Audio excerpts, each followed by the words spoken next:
Watu wa Bungoma jinsi wanavyosema hivyo tayari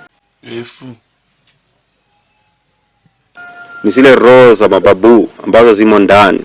Ukisoma Matendo ya Mitume 7:50 hadi 53. Sasa huyu ni pastor ama ni mbwa? Nataka mtu. Jinsi walivyowatenda wale manabii wa kale. You are under arrest. Constable. Ndivyo zile roho zilizoinuka makaburini zimewaingia. What are you trying to say?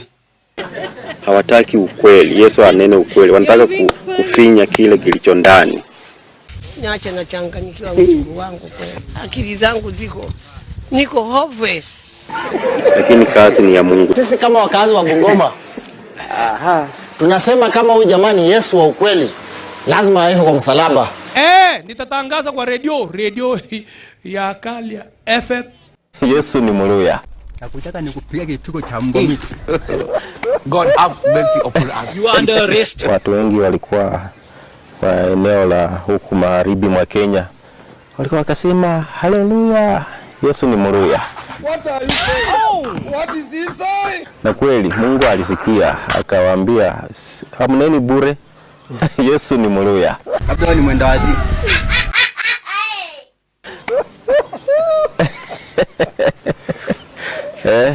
Vipi? Mkokotee mawe.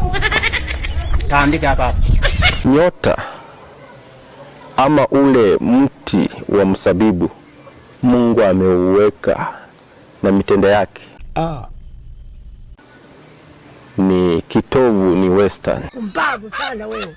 Haya maneno yote nabii Yohana aliweza kufunuliwa katika njozi ya maono. Na aliweza kuyaandika, ndiposa iko venye mnaona saa hii. Wewe kama umelaaniwa, laana yako itakuchinja. Yesu atakaporudi atakuwa na watoto. Na si mtoto mmoja, atakuwa na watoto wengi. Ndio maana mnaona ni watoto 8. Najua Yesu si mtu wa PayPal. Shut up you. Si wa till number. Ulisikia wapi? Ulisikia wapi? Yesu si wa kuandika kwa bahasha 15,000, 10,000. Kamdomo. 500. Hiyo hakuna.